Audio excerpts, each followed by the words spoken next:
Hey everybody, welcome back for another Genshin Impact reaction. So, story teaser time today, and that's for Xiao. I did look up how to say his name, because a couple of you let me know that I was saying it, incorrectly last time. So, that is the consensus I saw online, so, that's what I'll use going forward. So, Xiao, we're going to learn a little bit more about him. Obviously, he is the last survivor of the Yakshas, so that was the 5 Adepti that, Morax sent out into the world to fight, and he's the last survivor. So I'm wondering if we're going to get a little bit more info on what happened there, or just his history as one in general. So no, very curious to check it out, and then we'll probably get a character demo and the more in-depth look at him next week, I'm guessing. So let's take a look.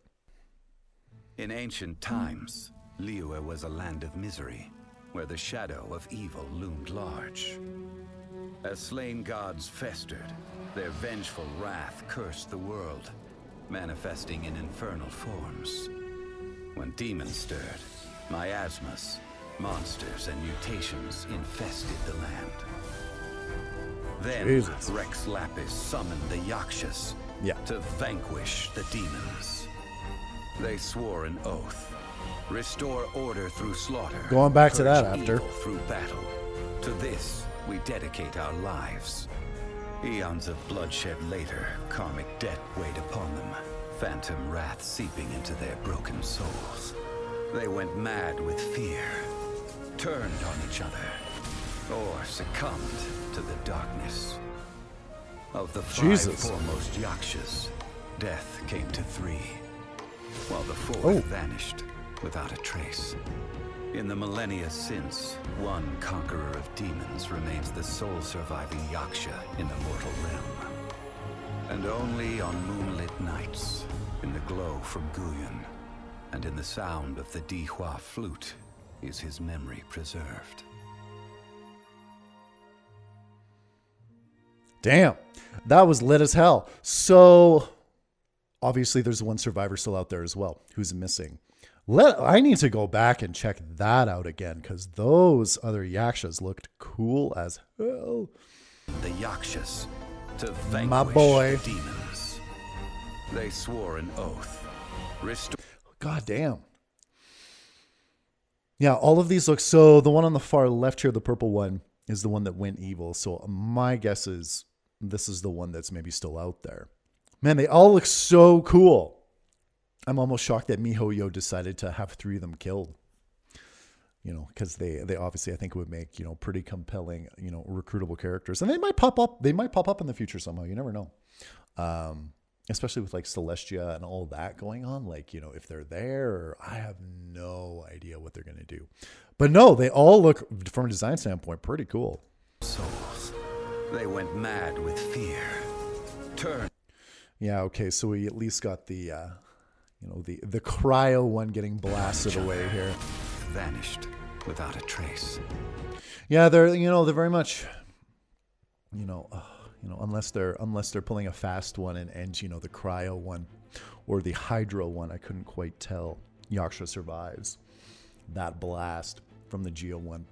Yeah, it's hard to say which one. I my guess is the 4-armed one is the survivor.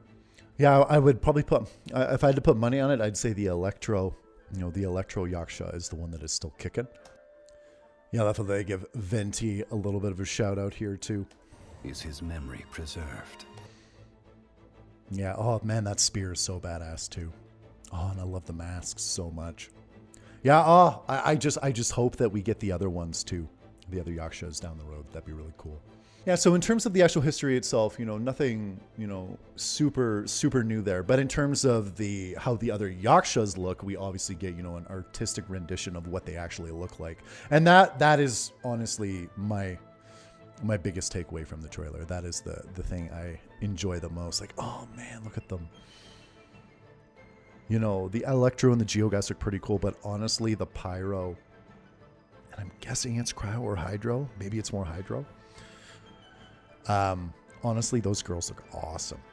And with cool designs like this, you almost think they would have to make them playable, especially the Electro guy with 4 arms. That's so cool. In terms of just animations of what that guy could do in battle and what they could do with them, pretty cool possibility. You know, especially being, 4 arms or whatever, it's like you think he'd be a hand-to-hand combatant of some kind. You know, I feel like it's only a matter of time before they start adding, new weapon types into this game. And obviously hand-to-hand combatants or claws or something like that, I think is, probably a no-brainer in terms of, something for them to do with new characters. Yeah, because in the Teyvat chapter storyline preview, we obviously get the one character here.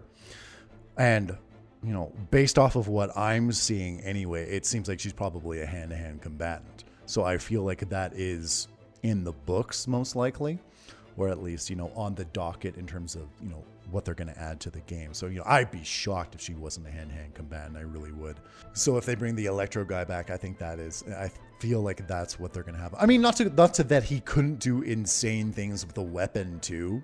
Obviously having 4 hands, they could have some really unique animations with them, but just obviously 4 arms. I'm just thinking hand-to-hand combatant. Off the top of my head is the first thing that they would do. But all in all, Xiao's story trailer, did a pretty good job. Obviously gave us some backstory into the world, let us get a bit of a sneak peek what the other Yakshas look like, and hopefully we'll see more of them in the future. We'll for sure at least see one of them, absolutely. But no, anyway, thanks for joining me for this Genshin Impact reaction, guys, and I'll talk to you later.